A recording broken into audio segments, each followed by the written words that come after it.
की वापसी। सिर्फ चुनावी जीत नहीं, राजनीतिक संकेत भी गहरे। भागलपुर में 11 साल बाद भाजपा की वापसी सिर्फ एक सीट की विजय नहीं, बिल्कुल एक राजनीतिक मनोविज्ञान का पुनर्प्रत्यावर्तन है। बिहार विधानसभा चुनाव में एनडीए को मिली भारी सफलता ने पूरे राज्य का राजनीतिक परिदृश्य बदल दिया है और भागलपुर इसका सशक्त उदाहरण बनकर उभरा है। बूढ़ानाथ मंदिर में विजय उत्सव, परंपरा और राजनीति का संगम। भागलपुर में भाजपा प्रत्याशी रोहित पांडे की जीत के बाद जिले में उत्साह की लहर। जिलाध्यक्ष संतोष शाह के नेतृत्व में बाबा बूढ़ानाथ मंदिर में रुद्राभिषेक कर विजय का जश्न। ये केवल धार्मिक आयोजन नहीं, बिल्ला जनता के विश्वास और बदलाव की भावना का प्रतीक है। 11 साल बाद भाजपा की वापसी ने स्थानीय नेतृत्व और जनविश्वास को पुनर्जीवित किया। जिले की 7 सीटों पर जीत ने एनडीए की मजबूती और मतदाताओं के भरोसे को साबित किया। महागठबंधन की हार से जनता का स्पष्ट संदेश, विकास और स्थिरता को प्राप्त हुआ। रुद्राभिषेक ने दिखाया कि भाजपा स्थानीय संस्कृति और आस्था को अपनी राजनीति के केंद्र में रखती है। अब जनता की अपेक्षाएं पहले से अधिक हैं। अधूरी परियोजनाएं, स्मार्ट सिटी, शिक्षा, स्वास्थ्य और रोजगार पर काम जरूरी है। भागलपुर की यह जीत नई ऊर्जा का प्रतीक है और याद दिलाती है लोकतंत्र में जीत अंत नहीं, विकास की नई शुरुआत है।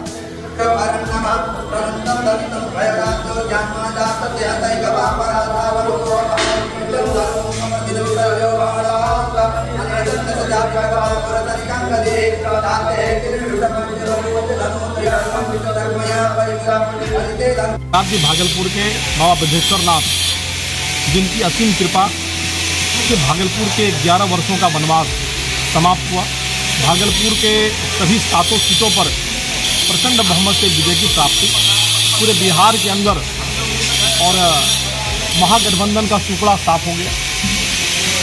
बिहार को पुनः तेज रफ्तार विकसित बिहार की जो परिकल्पना है उसको साकार करने का काम बिहार की जनता और महादेव की कृपा से प्राप्त हुआ है।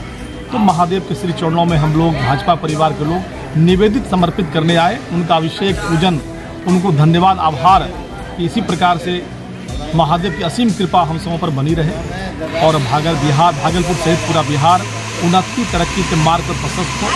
बिहार के अंदर शांति, सद्भावना, समृद्धि बनी रहे। ये सब कामनाओं के साथ सबके स्वस्थ और मंगल की कामना के लिए पूरा एनडीए परिवार, जिन्होंने पूरे अभियान में अपनी महती भूमिका का निर्वहन किया है, एक एक कार्यकर्ता, एक एक मतदाता, सबके प्रति आभार और निवेदित करने के लिए हम लोग आए और सबों के जीवन में खुशहाली हो, समृद्धि आए और विकसित बिहार आगे बढ़ता रहे। और देश के प्रधानमंत्री जी का जो सपना 2047 विकसित बिहार भारत का है, वो विकसित भारत कब बनेगा? जो विकसित बिहार बनेगा। इसलिए विकसित बिहार बनने की ओर अग्रसर है, विकसित भारत बनने की ओर अग्रसर है। इसीलिए हम सभी लोग आज पूजन करके अपने आराध्य को हम लोग मनाने आए, उनको आभार करते हैं। दिन के 10 बजे होने जा रहा है। आप सभी सादर आमंत्रित हैं उस शपथ ग्रहण समारोह में, जिसमें देश के यशस्वी प्रधानमंत्री, रक्षा मंत्री, गृह मंत्री और कई ऐसे केंद्रीय नेतृत्व के लोग रहेंगे।